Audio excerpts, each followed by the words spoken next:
دو رشتہ داروں کے بارے میں صلح رحمی، اور بعض اوقات ناراضگی کی صورت میں قطع تلقی جو ہے نا اس کے بارے میں کہ آپ صلی اللہ علیہ وسلم نے مسلمانوں کو جو ہے نا صلہ رحمی کا بہت زیادہ تلقین کی۔ حضرت ابو ایوب انصاری جو آپ صلی اللہ علیہ وسلم کا ارشاد نقل کرتے ہیں کہ ایک مسلمان اپنے مسلمان بھائی سے 3 دن سے زیادہ قطع تلقی جو ہے نا جائز نہیں،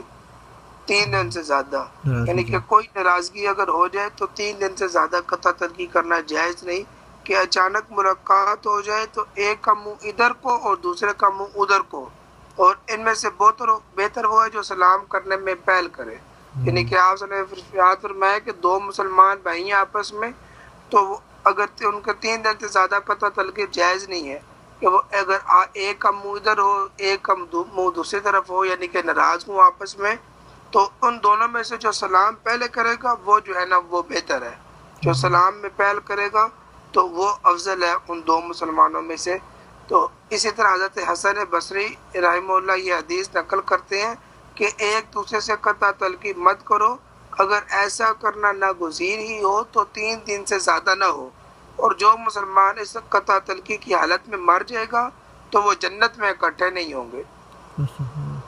اور جو ہے نا آپس میں قطع تلقی کی حالت میں مر جائے گا تو وہ 2 مسلمان آپس میں جو بھائی جو ہیں وہ جنت میں اکٹھے نہیں ہوں گے۔ تو حضرت انس بن مالک رضی اللہ تعالیٰ عنہ آپ صلی اللہ علیہ وسلم کا یہ ارشاد گرامی نقل فرماتے ہیں کہ اللہ تبارک و تعالیٰ نے اللہ تبارک و تعالیٰ کے کچھ بندے ایسے ہیں کہ جن کے لیے قیامت کے دن نور کے ممبر بچھائے جائیں گے، تو انبیاء علیہ السلام اور شہداء ان پر رش کریں گے، ان کے لیے نور کے ممبر ہوں گے تو انبیاء اور شہداء ان پر رش کریں گے، خود نبی اور وہ خود نبی ہوں گے نہ شہید۔ یہ تو عرض کیا ہے کہ یا رسول اللہ وہ کون لوگ ہوں گے؟ تو آپ صلی اللہ علیہ وسلم نے ارشاد فرمایا وہ لوگ جو صرف اور صرف اللہ تبارک و تعالیٰ کے لیے آپس میں محبت رکھتے ہیں، تو ایسے لوگوں کا جو ہے نا وہ رتبہ انبیاء، ایسا رتبہ ہوگا کہ انبیاء بھی رش کریں گے، ایسا ان کا ممبر ہوگا، اور شہداء بھی ان پر رش کریں گے۔ تو وہ لوگ صرف اللہ تبارک و تعالیٰ کے لیے جو ہے نا محبت رکھتے تھے آپس میں، یعنی کہ ہمیں اللہ نے حکم دیا ہے کہ آپس میں مسلمانوں کے جو ہے نا محبت ہونی چاہیے، کینہ بغض نہیں ہونا چاہیے۔ اور اسی طرح حضرت ابو ہریرہ آپ صلی اللہ علیہ وسلم کا یہ مبارک ارشاد نقل فرماتے ہیں کہ جنت کے دروازے پیر اور جمعرات کے روز کھولے جاتے ہیں، اور ان دونوں میں ایسے لوگوں کی بخشش کی جاتی ہے جو اللہ تبارک و تعالیٰ کے ساتھ شریک نہیں کرتے، البتہ جن 2 آدمیوں میں آپس میں بغض و عناد ہوتا ہے تو ان کے لیے حکم ہوتا ہے کہ ان کی مغفرت میں انتظار کرو حتیٰ کہ وہ آپس میں صلح کر لیں، اور 3 دن سے زائد قطع تعلق رکھنے والے کے اعمال اوپر جاتے ہیں تو وہ واپس لوٹا دیے جاتے ہیں۔ یعنی کہ اللہ تبارک و تعالیٰ نے ایسا سخت حکم فرمایا کہ پہلے جو ہے نا پیر اور جمعرات کو فرماتے ہیں صبر ابھی ان کے لیے دروازے نہ کھولو، آپس میں شاید یہ صلح کر لیں، پھر بھی اگر جو ہے نا 3 دن سے زیادہ اگر قطع تلقی کرنے لگ جائے تو ان کے اعمال اوپر ہی نہیں جاتے۔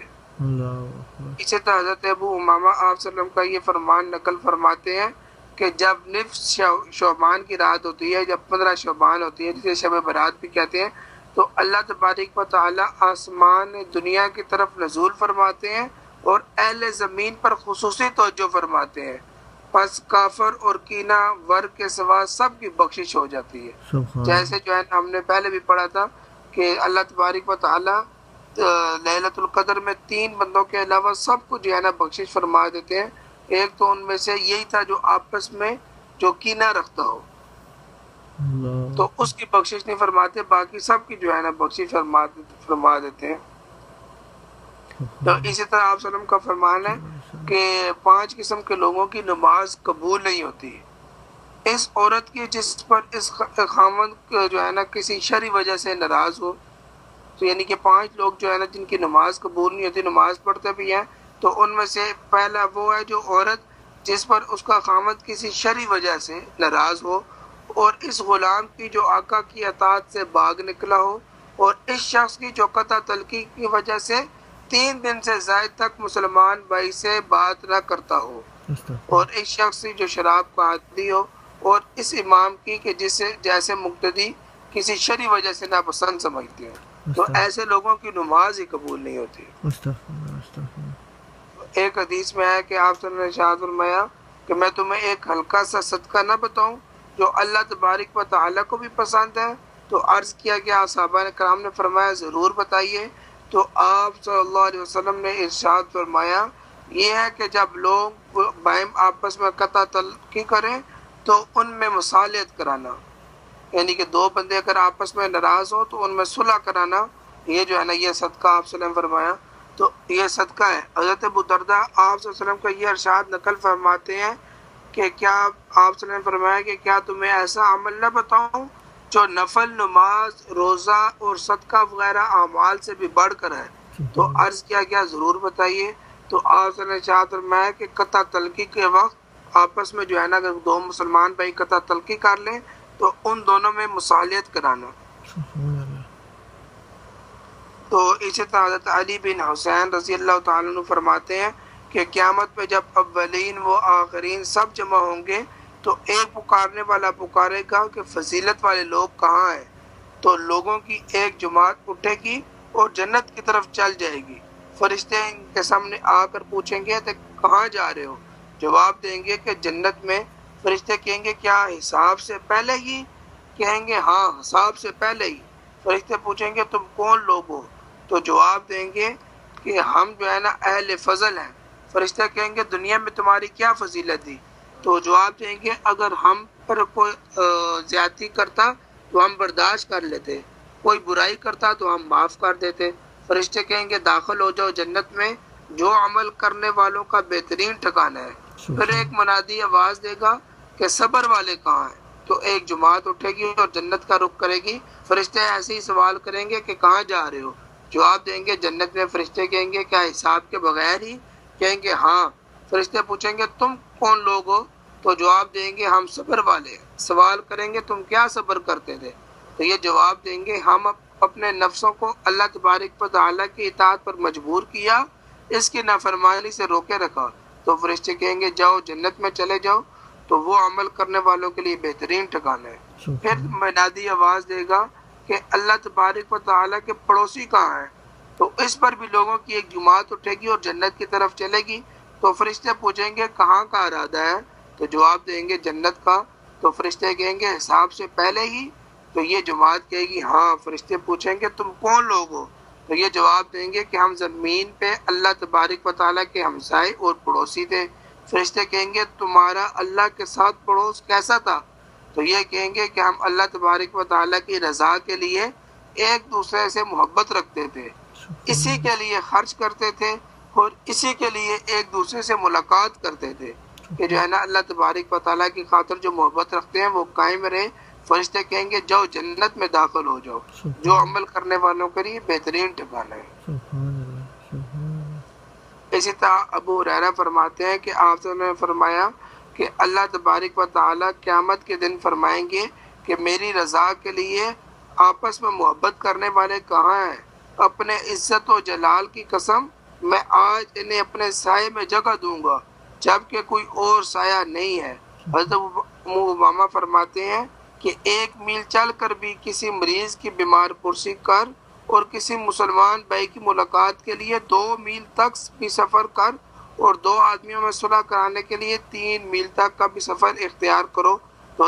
انس فرماتے ہیں کہ جو شخص 2 آدمیوں میں صلح کراتا ہے اللہ تبارک و تعالیٰ سے ایک کلمے پر جو وہ بولتا ہے کہ ایک کلمہ جو بولتا ہے صلح کرانے کے وقت جو باتیں وہ کرتا ہے تو ایک کلمے کے جو ہے اس سے غلام آزاد کرنے کے برابر ثواب ملتا ہے۔ جو اس وقت جو صلح کرا رہا ہے تو ایک کا جو لفظ ہے تو وہ ایسے ایک لفظ کا اسے جو ہے نا وہ ثواب ملتا ہے۔ حضرت ابوبکر وراق رحمہ اللہ فرماتے ہیں کہ اللہ تبارک و تعالیٰ نے انبیاء علیہ السلام کو مبعوث فرمایا تاکہ مخلوق کو اس کی طرف بلائے اور دعوت دے اور ان پر 4 چیزوں کا مطالبہ رکھے: دل، زبان اور دیگر اعضاء اور خلق۔ پھر ان 4 میں سے ہر ایک سے 2 باتوں کا مطالبہ رکھے: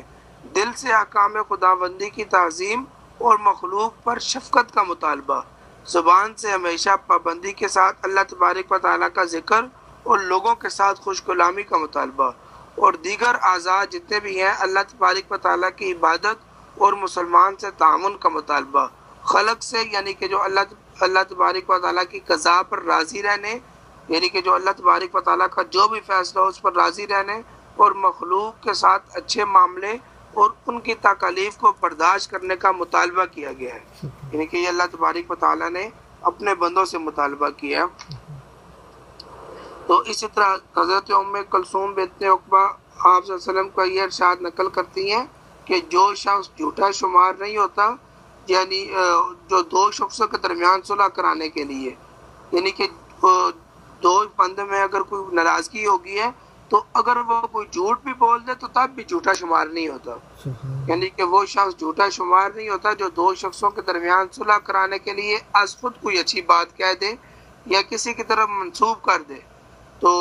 جو ہے نا کہ ایسے کہہ دے کہ فلانا جو ہے نا تیری تعریف کر رہا تھا۔ جب دو بندوں میں ناراضگی ہو تو کوئی اپنی طرف سے بات کہہ دے کہ نہیں یار تیرا فلانا بھائی تو جو ہے نا جس سے تیری ناراضگی ہے وہ تو تیری تعریف کر رہا تھا، وہ کہتا میرے بھائی کے اندر یہ اچھی عادت ہے، تو خیر ہے وہ ابھی غصے میں آ گیا، اس نے غصے میں یہ بات کہہ دی، اپنی طرف سے بات کہہ دے اور وہ دوسرے کو جا کے دوسرے کو بات کہہ دے کہ نہیں یار جو ہے نا یہ کہتا مجھ سے غلطی سے منہ سے یہ نکل گیا تھا، حالانکہ جو ہے نا وہ میرا بھائی ہے، میرے اس سے کوئی ارادہ نہیں تھا۔ تو اگر وہ اپنی طرف سے کوئی بات بھی کہہ دے گا تو وہ شخص جھوٹا شمار نہیں ہوگا۔ تو اگر ان میں جو ہے نا اور لوگوں میں جو ہے نا مصالحت کرانا نبوت کے شعبوں میں سے ایک شعبہ ہے، لوگوں کے درمیان جو ہے نا مصالحت کرانا نبوت کے شعبوں میں سے ایک شعبہ ہے، یعنی کہ جتنے بھی نبوت کے حصے ہیں، نبوت کے کام میں، ان میں سے ایک کام یہ ہے کہ آپس میں صلح کرانا، اور ان میں دو مسلمانوں میں آپس میں لڑائی کرانا جادو کا ایک حصہ ہے۔ تو آپ صلی اللہ علیہ وسلم کا یہ بھی ارشاد ہے کہ اللہ تبارک و تعالیٰ کے نزدیک ثواب میں افضل وہ شخص ہے جو دنیا میں لوگوں کو نفع پہنچاتا ہے، اور قیامت میں اللہ تبارک و تعالیٰ کا قرب ان لوگوں کے نصیب ہوگا جو لوگوں میں مصالحت کرواتے تھے۔ تو اس ساری حدیث سے جو ہے نا یہ پتہ لگتا ہے کہ مسلمان کا آپس میں جو ہے نا صلح، اور خود جو ہے نا کسی ایسے اعمال سے بچے جیسے قطع تلقی ہو جائے یا کسی مسلمان کے بارے میں بغض وغیرہ نہ آئے، تو اس سے بچنا بھی ضروری ہے۔ اور اگر دو مسلمانوں آپس میں کسی بات پر جو ہے نا ناراضگی ہو جائے تو ان میں صلح کرانی چاہیے، تو صلح کرانے کی بہت جو ہے نا فضیلت ہے۔ اور جو ہے نا جو صلح رحمی جو کرے گا تو اللہ تبارک و تعالیٰ نے اس کے ساتھ دنیا میں یہ وعدہ کیا ہے، ایک اس کی عمر میں اضافہ فرمائیں گے اور دوسرا اس کے رزق میں۔ تو یہ اللہ تبارک و تعالیٰ کا وعدہ ہے کہ جو ہے نا جو شخص معاف کرے گا، صلہ رحمی کرے گا، تو اللہ تبارک و تعالیٰ اسے دنیا میں ایک عمر میں اضافہ فرمائیں گے اور ایک رزق میں۔ اور ویسے بھی ایک اور حدیث میں حاصل ہے شاہ فرمایا کہ سل من قطع کا، جو تم سے جوڑے تم اس کے ساتھ جوڑو، یعنی کہ جو قطع تلقی اختیار کرے تو تم اس کے ساتھ جوڑو، واعفو عن ظلمک، جو تم پہ ظلم کرے تو تم اسے معاف کرو۔ تو یہ آپ صلی اللہ علیہ وسلم نے جو ہے نا وہ کلیہ دیا مسلمانوں کو آپس میں جو ہے نا پیار کے ساتھ رہنے کا۔ تو یہ شیطان جو ہے نا، شیطان یہ انسان کا، مسلمانوں کا ابدی جو ہے نا دشمن ہے، تو یہ جو ہے نا یہ کوشش میں رہتا ہے کہ کسی طرح جو ہے نا انسان کو گمراہ کرے، کسی طرح جو ہے نا وسوسے ڈالے، اور کسی طرح دوسرے مسلمان بھائی کے بارے میں ایسی دے تاکہ جو ہے نا دوسرا مسلمان بھائی کسی کے بارے میں بغض رکھے، کینہ رکھے۔ ہر اعمال میں جو ہے نا شیطان جو ہے نا وسوسے ڈالتا ہے۔ جیسے کل پرسوں ہم نے پڑھا تھا کہ جب انسان نماز کا ارادہ کرنے لگتا ہے تو شیطان پہلا وسوسہ یہ ڈالتا ہے کہ چلو ٹھہر جا، تھوڑی دیر ٹھہر کے پڑھ لیں، تو لیکن پھر وہ ہمت کر کے نماز شروع کر دیتا ہے، تو پھر دوسرا وسوسہ یہ ڈالتا ہے کہ اس کی قرات، رکوع اور سجدے جو ہے نا وہ صحیح ادا کرنے نہیں دیتا، تو وہ اگر رکوع سجدے بھی صحیح ادا کرنے لگ جائے تو تیسرا وسوسہ یہ ڈالتا ہے کہ پھر اس میں جو ہے نا دنیا کے خیالات لے آتا ہے، تو دنیا کے خیالات لے آتا ہے، اور اسی طرح پھر جو ہے نا کہ اس میں کہ یہ خیالات لے آتا ہے کہ تیرے کپڑے ناپاک ہیں، تیرا وضو نہیں ہے، ایسے ایسے خیالات جو ہے نا وہ لے آتا ہے۔ تو یہ شیطان کے سارے وسوسے ہیں۔ شیطان جب بھی انسان کوئی نیک عمل کرنے لگتا ہے تو شیطان اپنی طرف سے پورے وسوسے ڈالنے لگ جاتا ہے، ایسے ہی جیسے جو ہے نا کہ مسلمان کوئی دوسرے مسلمان سے راضی ہونے کے لیے کوئی معافی مانگتا ہے، کوئی کچھ کرتا ہے، تو شیطان بندے کے یہ دل میں ڈال دیتا ہے کہ جو ہے نا کہ نہیں، غلطی اس کی تھی، تو کیوں معافی مانگ رہا ہے، ایسا کرنے سے تیری عزت کم ہو جائے گی۔ لیکن ایسی بات حقیقت میں نہیں ہے، کیونکہ آپ صلی اللہ علیہ وسلم کا ارشاد ہے کہ صحیح مسلم میں روایت آتی ہے کہ آپ صلی اللہ علیہ وسلم نے ارشاد فرمایا کہ اگر تمہارے عاجزی اختیار کرنے سے